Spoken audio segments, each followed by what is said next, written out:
Our guest today doesn't just talk about building, he lives it. From writing stories as a kid, to crafting campaigns and advertising, to building culture at 95%, and now leading operations in a data labeling company that powers some of the world's top AI systems. Jonathan Chu's career has never been about following a straight line. What makes his story special isn't the number of pivots, but the intentionality behind each one. Every chapter has been calculated step towards one North Star, learning how to build systems that help people grow.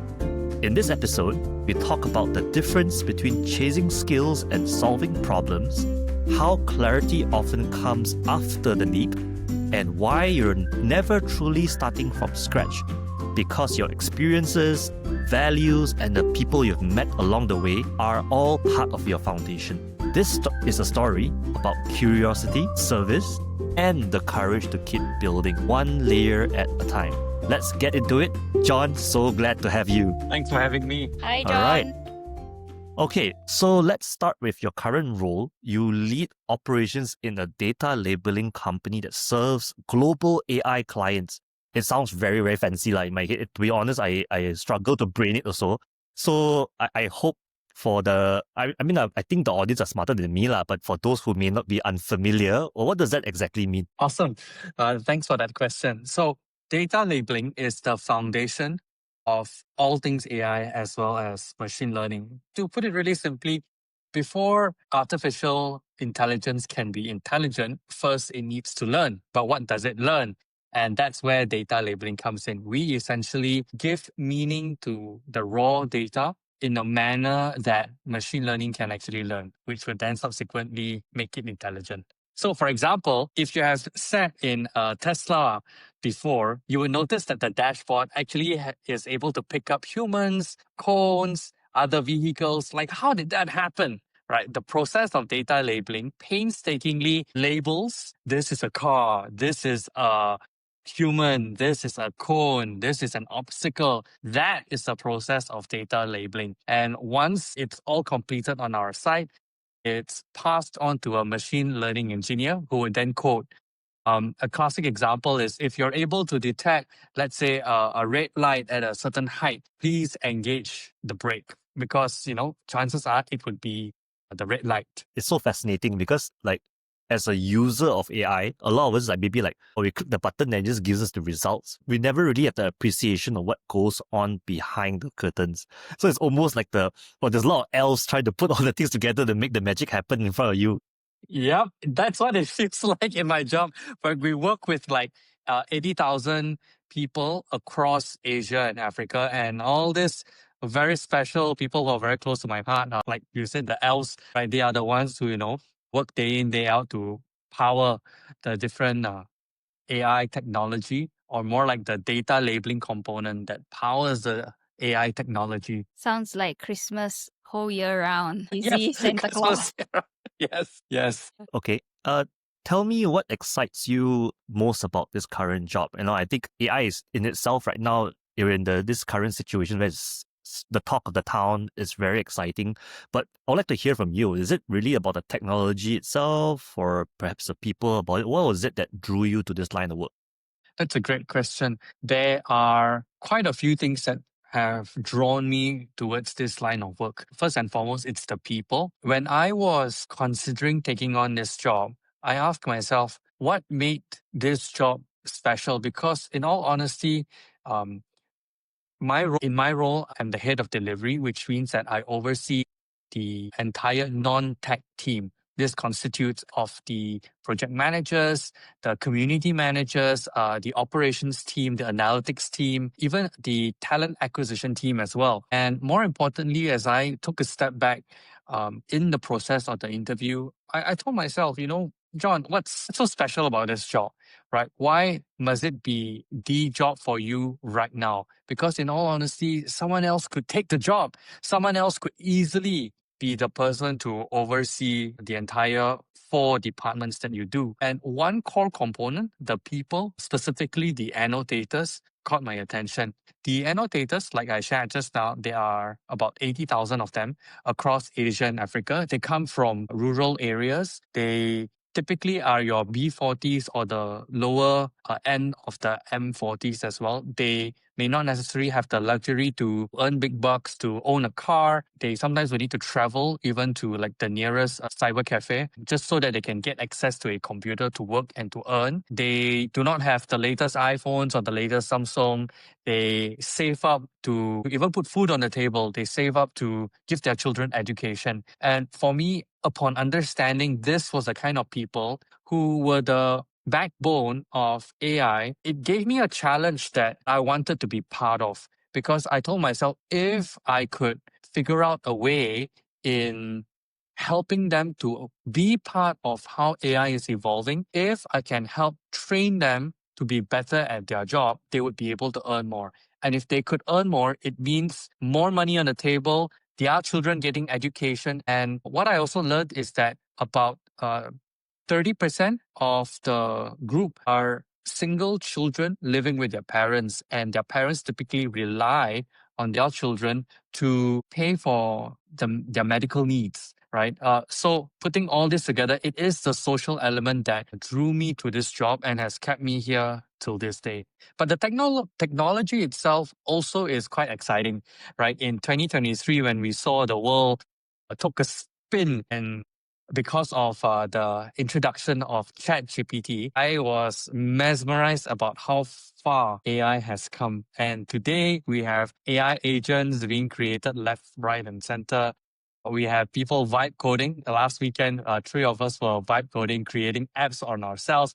And also, like Nancy, you are able to use like apps like Replit, right, to create Speak Up AI and Nick's Right Away AI, if I'm not wrong, right? So we are living in a time where AI has grown so much that so many things that were once a dream is now possible. And I wanted to be part of that. And that was the reason why I'm still here in this current role today. I'm just curious. You were talking about the annotators. How do you know their background so well? Who interviews them? How do you take on these annotators in your company? So we have a community management team, right? And they are the ones who spend a lot of time interviewing and speaking with the annotators. So throughout the years, one of the things that I love so much about having a product team is that they taught us how to be more user-centric or user-specific as well. The team spent a lot of time speaking with the annotators, understanding their lifestyle. In the early days, the team even got them to share a day in the life of an annotator. So they would write a diary, snap pictures, write their thoughts down, just so that the team could build a deep sense of empathy to the users that are serving. That is how we learned about the background of the annotators. And in my interview process, the team actually took quite some time to share with me and give me an immersive understanding about the people whom we bring on board to be part of the projects. It's so interesting, right?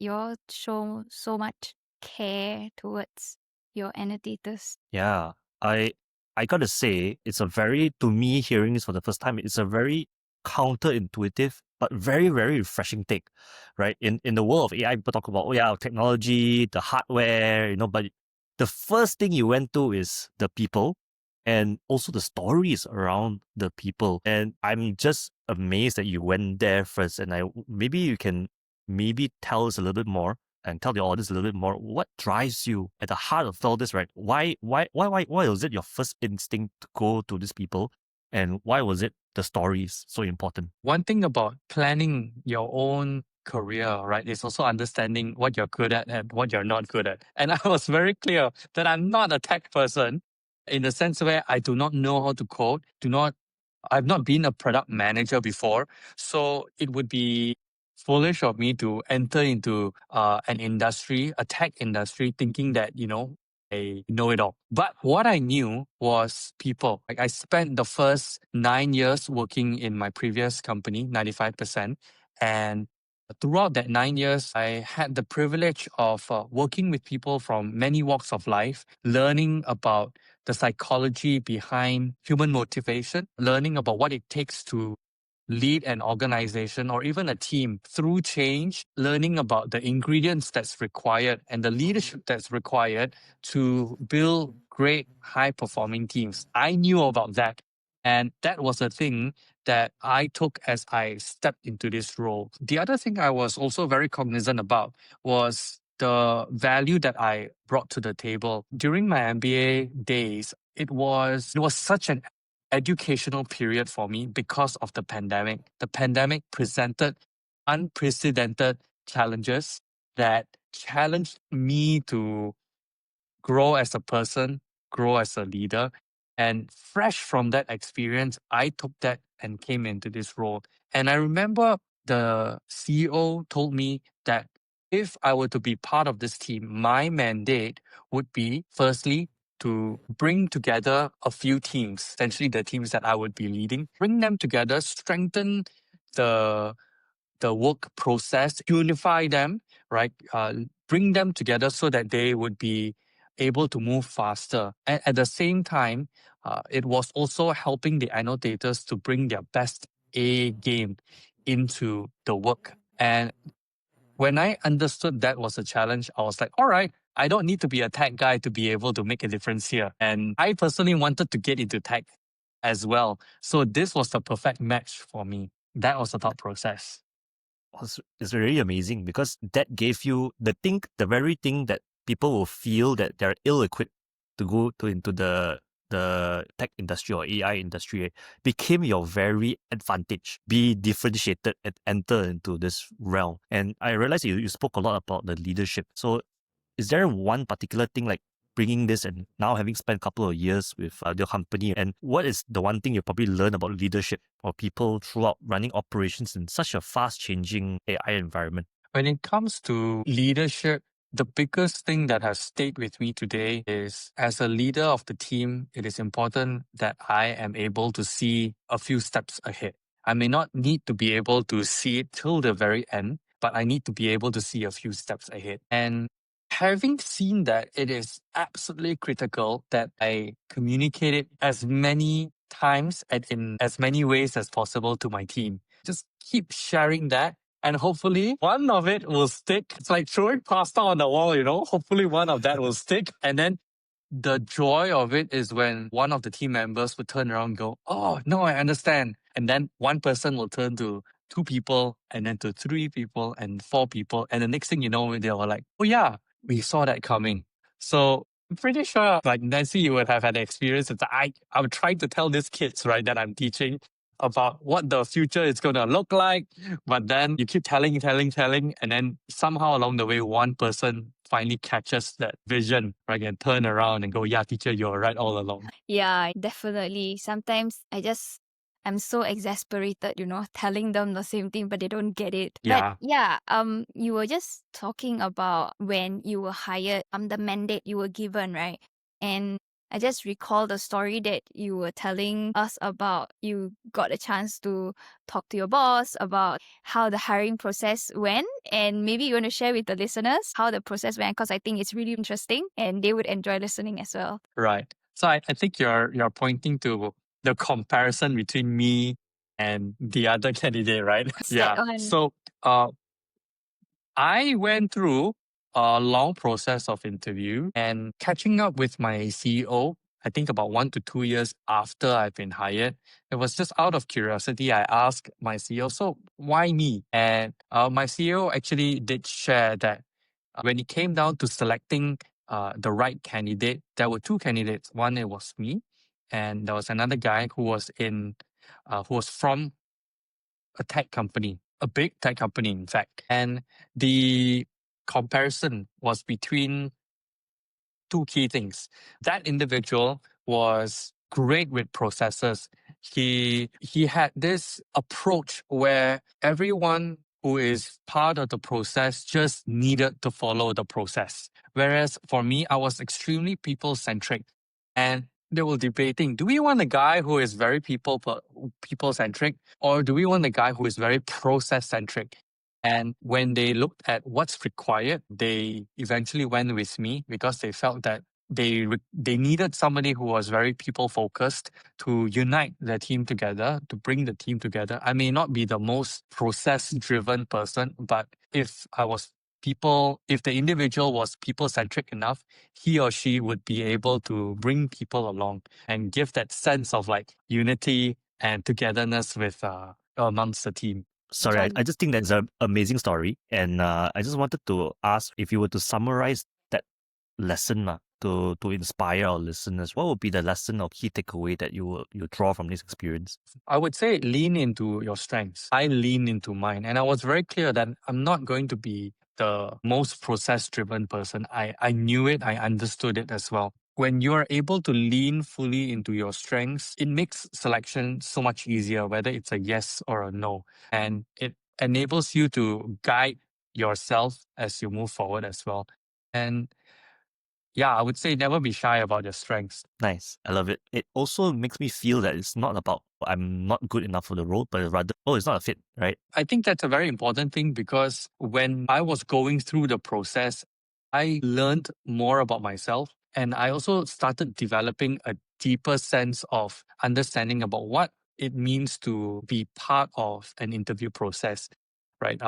Unlike you, John, I know you naturally ask a lot of questions.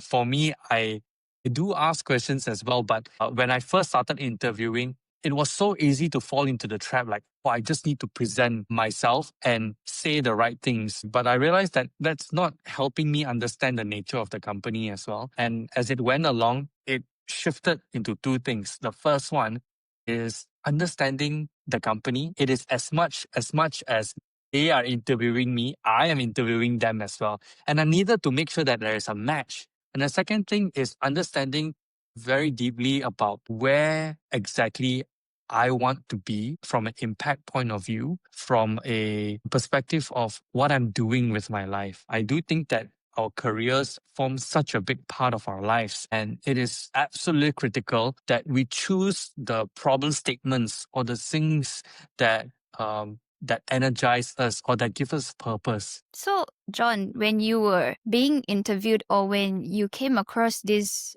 vacancy, did you did you know that when you're going in to help the company, like what the mandate that was given to you, or you went in thinking that you needed to do something related to tech, or it slowly shifted because you said that, as you interview your bosses and get to know them, and then you needed to know whether it matches your value or it matches the vibe that you're looking for. So could you share a bit about that? Yeah, the process of understanding the mandate, it was quite a journey, I would say. And it finally crystallized in my last interview with the CEO himself. Throughout the process, I kept asking myself, do I see myself working in this company? And if yes, why? Why this company? What about it that makes me the candidate for this company? The first few meetings were still very much in the discovery stage. It was in the mid process. So all in all, the funny thing is that my first application, I was referred to this job, wasn't the role head of delivery. It was for a content manager. So I went through 4 interviews with this company specifically for this role. But then the team was feeling that something's not quite clicking. And I felt that as well. So it did take the talent acquisition specialist to speak with the internal team. And they were sharing that, hey, maybe this guy could, fit this role called the head of delivery. They pitched to me and it was like, oh, it was so much more me in that sense. And then I went through another 4 interviews. It was throughout this subsequent 3 interviews that I developed a deep appreciation for this role, the challenges that came together with it. And then the final session with my CEO kind of like sealed it all. Okay, now this makes so much sense. It's really interesting, like how from what you explained, right, it felt like they really wanted to keep you.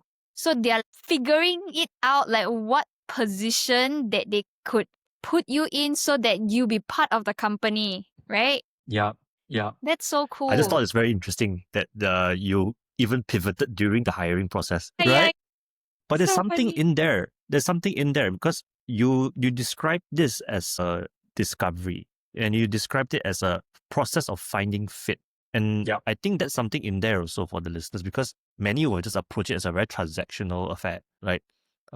For if you're an employee and you're looking to get a job, I just want to know what's the role, what's expected, what's my compensation. So it's usually Yeah. very transactional. But you took the approach of being very, okay, is this a good fit? What business problem are you solving? So I thought that was a very, I think maybe that's also what made them think that, hey, we got to keep this guy. That's what Nancy mentioned as well. I think like from what John shared earlier, it's like, John is a people person.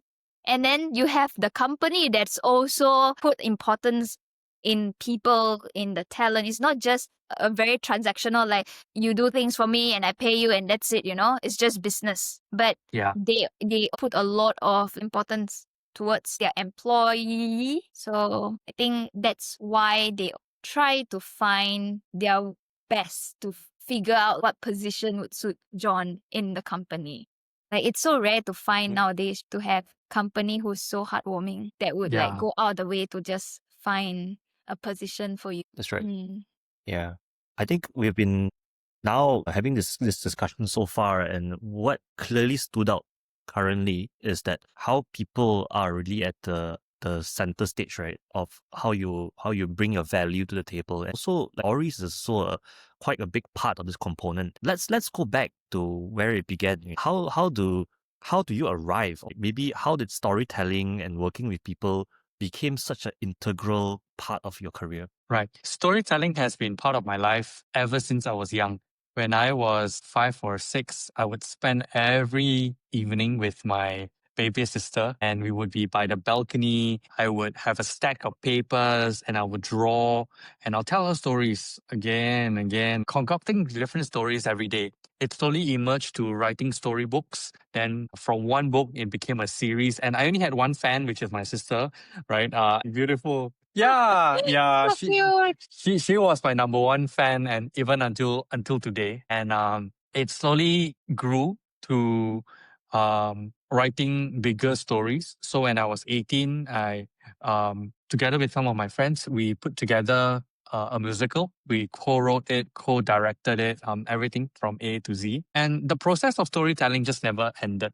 Right? It just kept growing bigger and bigger. Going into communications in my studies, it was also essentially about telling stories. And when I joined 95%, right, I went in and I was absolutely mesmerized at the storytelling aspect of the advertising industry, right? And that's not all. Even in training itself, there was a narrative, there was a story that the facilitator would be taking the participants through. And to be able to shift a story makes it very powerful for leaders. And I think I carried that even until today as well. Every team, every company, or even every individual, there is a narrative that runs behind our heads, even for our careers as well. And that's the reason why we started PivotLab, because your story is what is true for yourself, and how you tell yourself that story plays a critical role in the life that you have, the adventures that you go on, the sources that you go to derive your energy from, right? And I think stories just have a very powerful way of uniting people as well, and growing people, helping people to go from point B and ascend towards point B. It really sounds like storytelling, right? It's like your first love, because you were willing to do it for an audience of one. That's how we know is that you're so passionate. Yes, I try. I wouldn't say that I'm brilliant at it.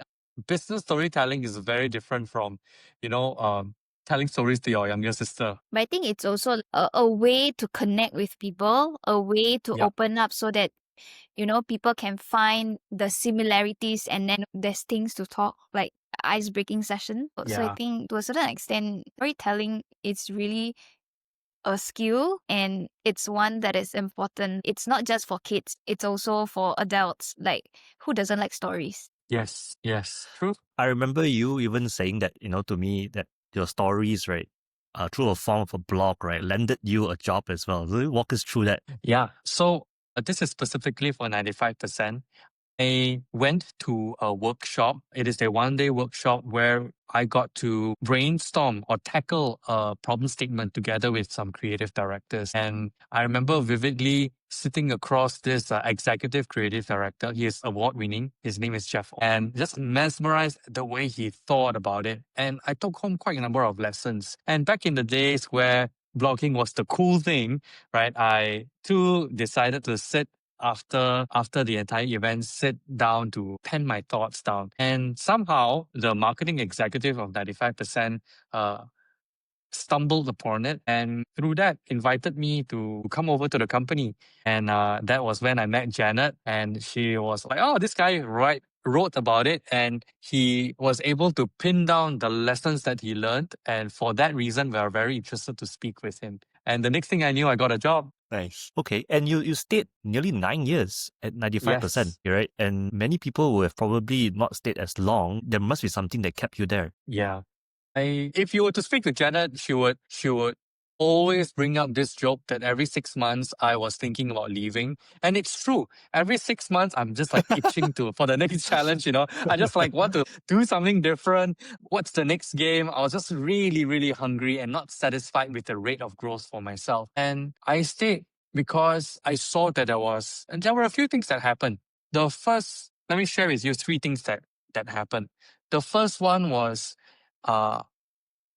after having several rounds of being frustrated that I'm not experiencing the growth that I want, it suddenly clicked in me that I was expecting growth to be given to me, and that wasn't the right way. And I recalled a story from the Bible that stated about this guy whose name is also Jonathan. He was Prince Jonathan, King David's best friend. And for him, this story was about him accompanying King David, and they were supposed to ward off enemies. And Jonathan was always very happy.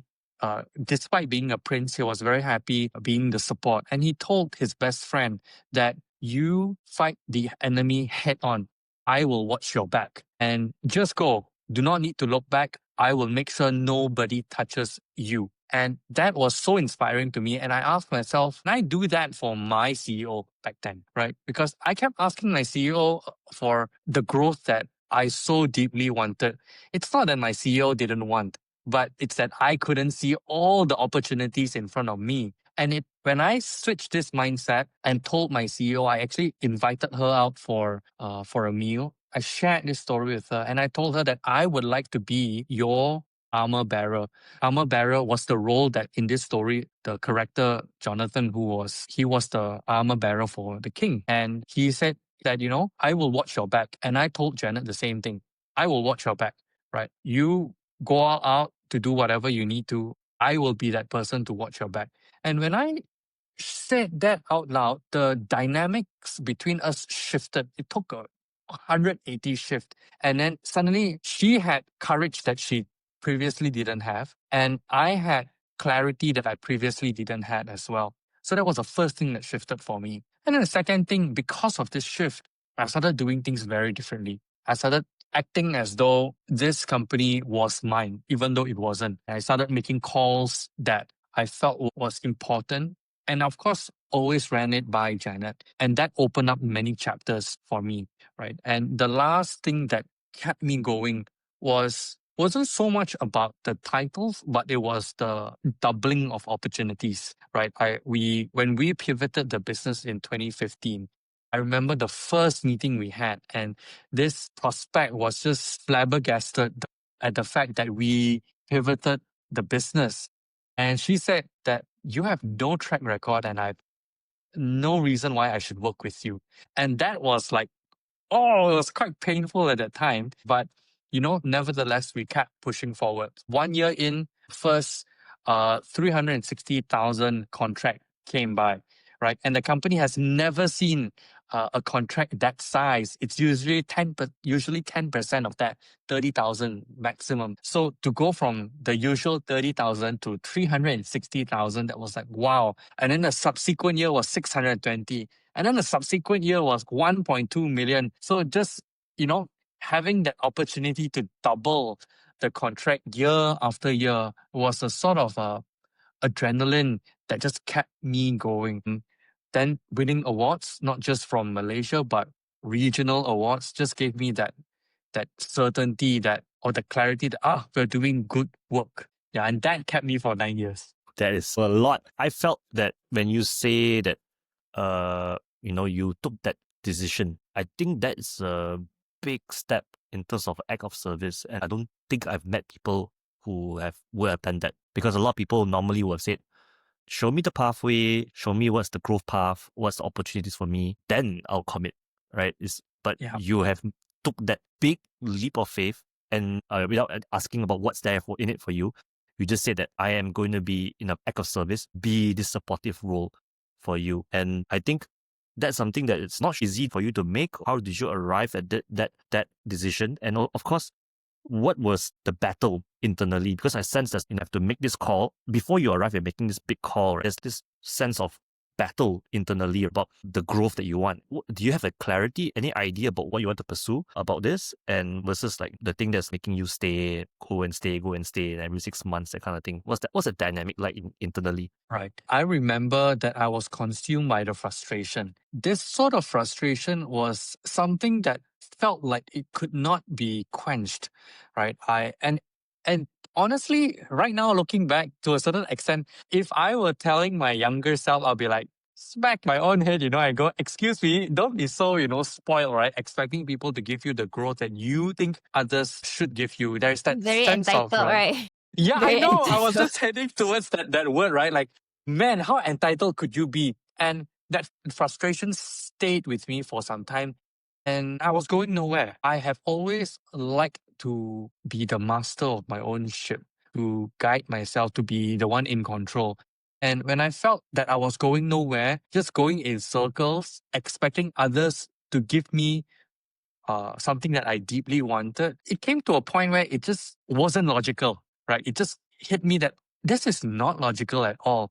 Why are you, John, expecting somebody else to give you the growth when it's right in front of you, right? And I felt that it is also not fair to put my growth someone else's responsibility. And so and there's another thing that my parents used to also drill into me, which is the importance of staying rooted and giving my utmost best to serve the people who I am working with, right? And in this case, the person that I was serving would be my CEO, right? And I just felt that it is important for me to live out the truest definition of it, right? Yes, you're right. That's a principle that I truly hold on to, that I believe in.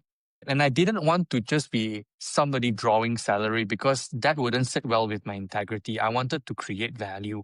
I wanted to grow. I wanted this time in this company to be meaningful. And I wanted it to also be beneficial to the people whom I'm working with. And that was how I saw it all come together and make sense. Hence the lunch with my CEO. I really like what you said about taking initiative and not Yep. just wait for things to be served to you. And I just can't help but to remember my students who love to be served.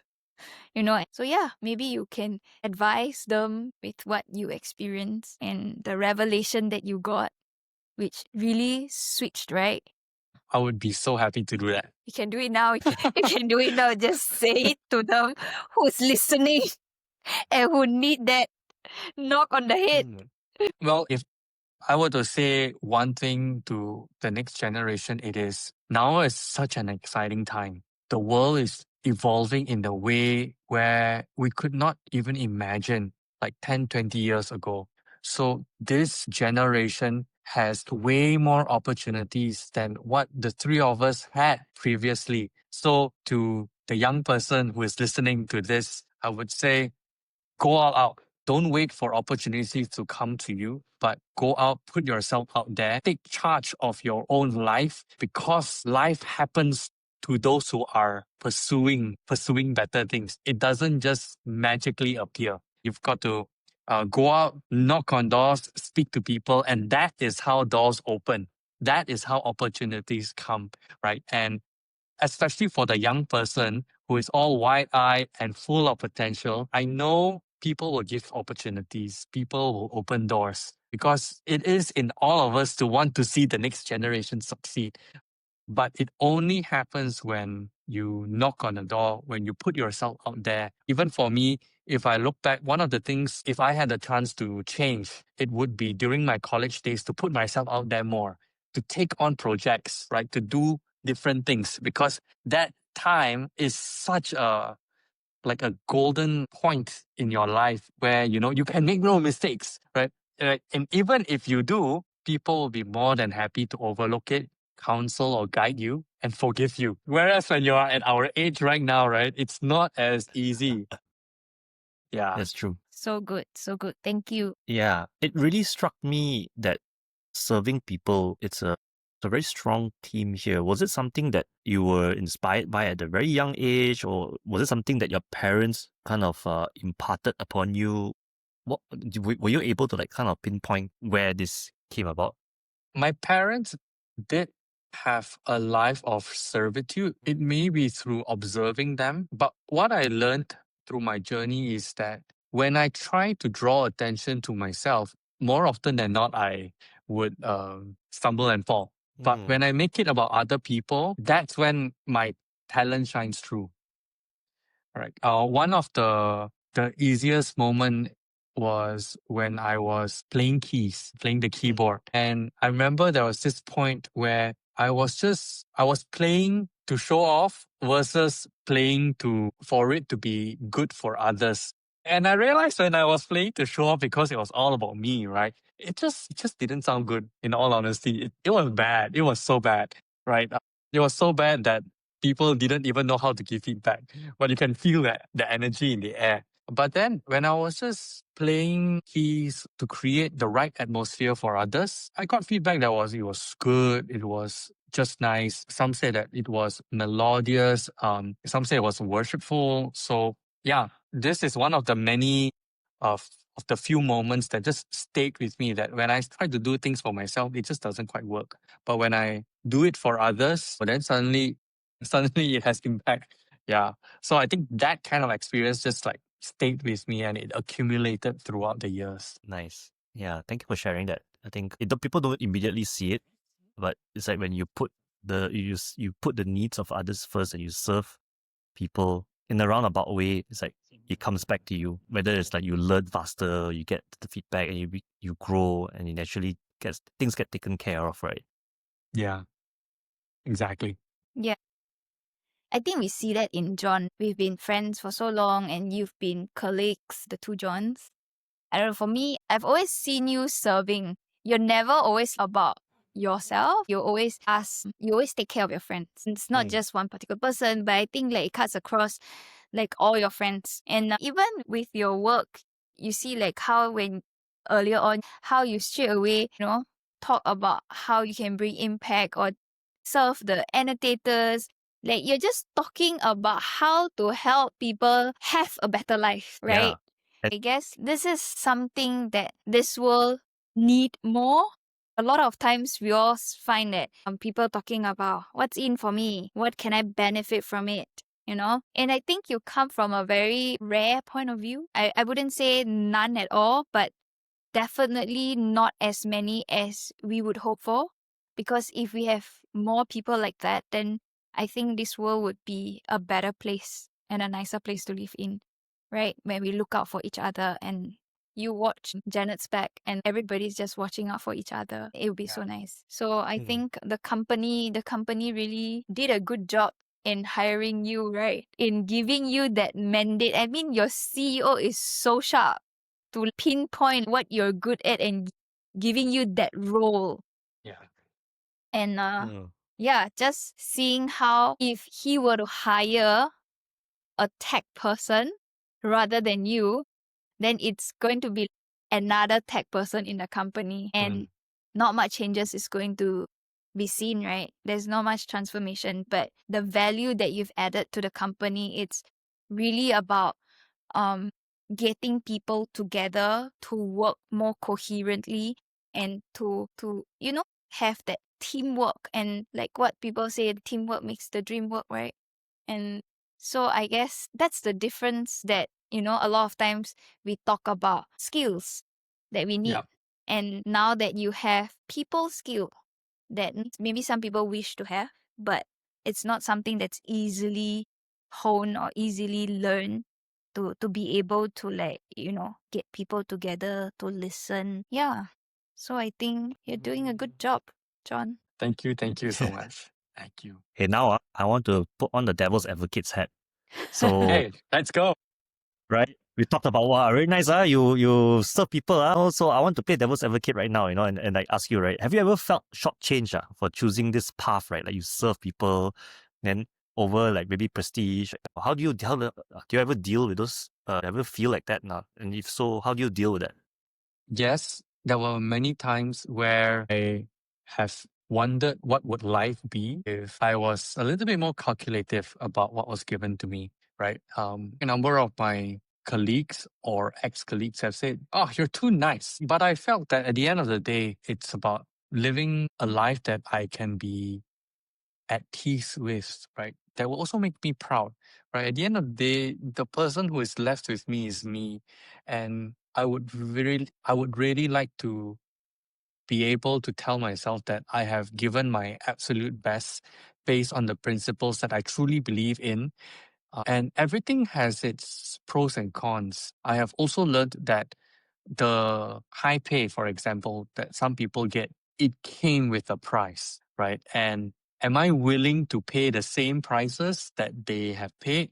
Maybe not, right? And I would rather be building things and systems and people and teams that I am proud of, telling stories that I'm proud of, than, be doing something else. Yeah. So to answer your Yeah, question, have I felt that? Yes, hell yes. But the bigger picture is being able to be at peace with myself. nice. I like you sharing about the thought process. 'Cause I think it's important for our listeners, right, to really feel, because they might also feel the same. Like, is it always going to be like that? Is it so easy to arrive at that conclusion? So for you to share that thought process, like, okay, I'm weighing this, and actually there's a greater benefit to this. I think then it makes a lot of sense for people to understand. Oh, okay, this is how I arrive at this decision of yours.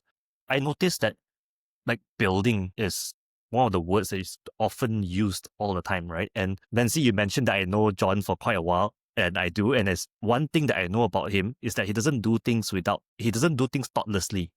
And Oh, everything he yes. does, even a conversation, has a lot of thought put into it. So with this in mind, Couldn't agree more. I'm very curious right now. So like we talked about today, John is in the AI labeling company in Super, right? And then before this, 95%. And before this, he's even done an MBA.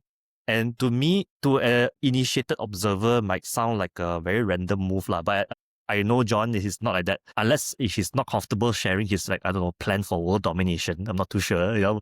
But there seems to be walk us through a little bit about the thought process. Like, what are you building towards? Is there a reason? And then what's the rationale from 95% to MBA?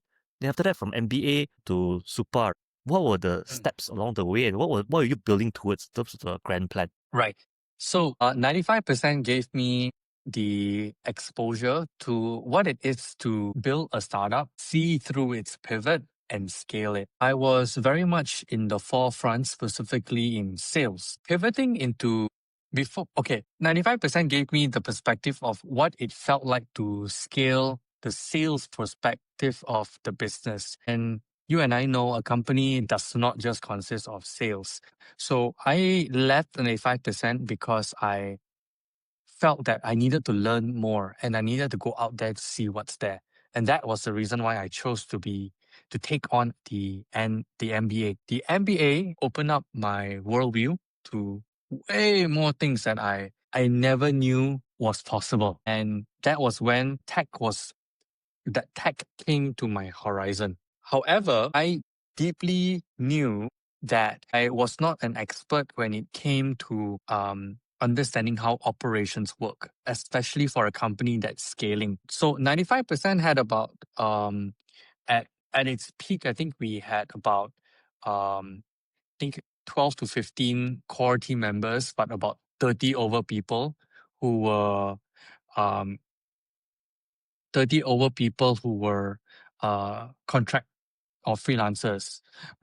And I was very curious about what it felt like to scale a company to the next level. So like 0 to 1, got that. Now 1 to 2 or 1 to 100. What would it feel like? And that was the reason why I chose to be part of Super, because Super was in the journey of scaling. Imagine working with 80,000 freelancers. The game would be so different. The kind of systems, processes that we needed to build, the kind of leadership that we needed to have, it was very, very different. And furthermore, I one day dreamed to be able to build my own company. So the um, having the exposure to sales alone isn't going to cut it. I needed to understand the operation side, not just the starting point, but the scaling component. So that was the thinking behind moving from 95% to taking on my MBA and then to going into Super. Nice. Thank you for sharing. In terms of capturing all of this in summary, how did you even identify the gaps along the way or what to plug?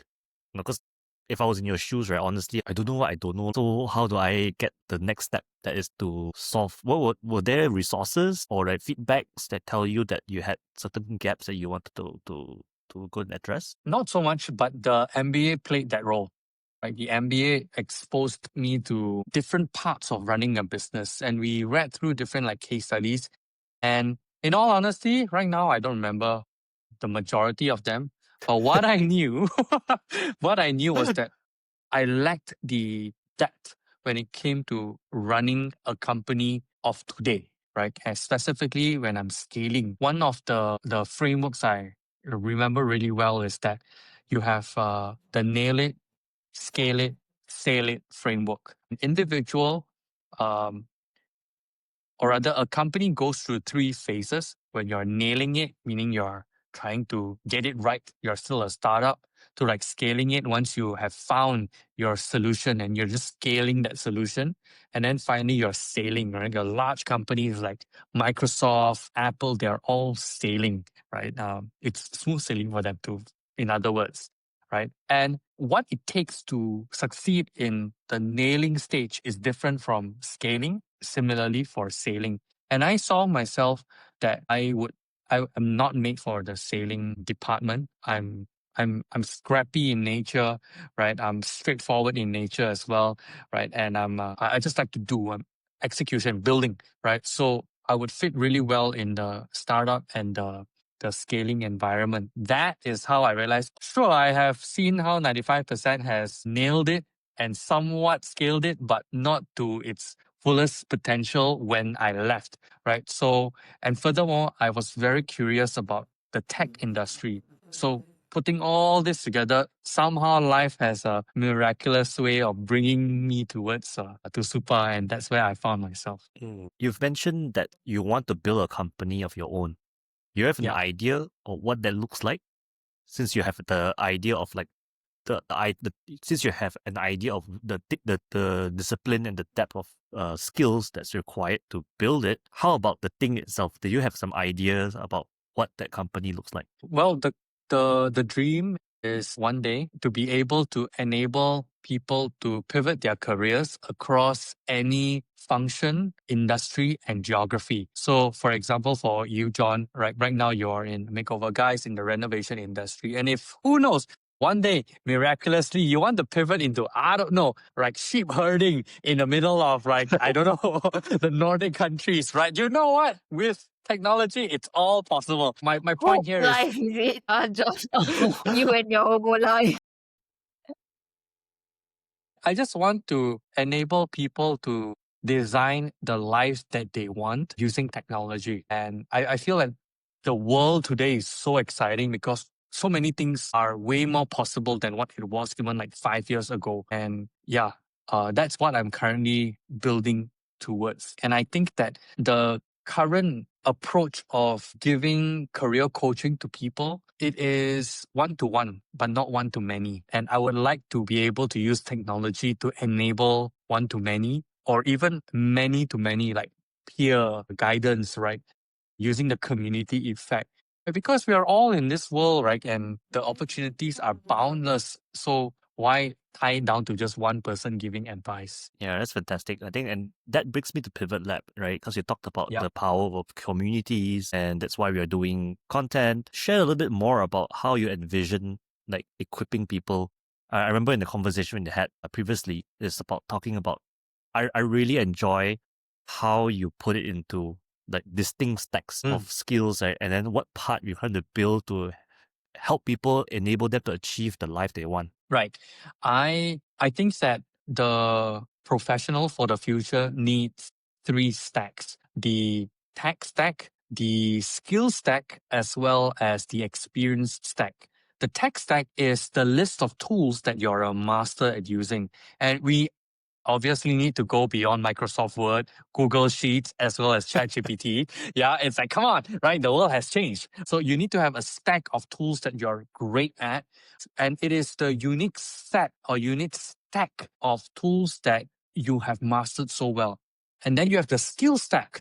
The skill stack consists of not just the technical skills, but also the people skills that enables you to navigate and whatever environment that you find yourself in. And more importantly, these days change happens so rapidly. To be able to utilize these skills and help yourself, your team, your company to navigate that, I think that is extremely, extremely invaluable. And finally, the experience stack is the unique set of experiences you have had that informs you of how you solve problems, how you even approach challenges to begin with. And that is the wealth of experience you can draw from, coupled with your skills and your tech stack. With all 3, it makes you the holistic professional for the future. Superman. Yes. I really love it when the first time you shared this framework, right, with me. It made the vision very clear, and it made me really buy into this idea. And it also ties into the story you talked about of being hired to Super in the first place, which is you really lean into your skills and your experience like to be that unique advantage, unique hire for this role.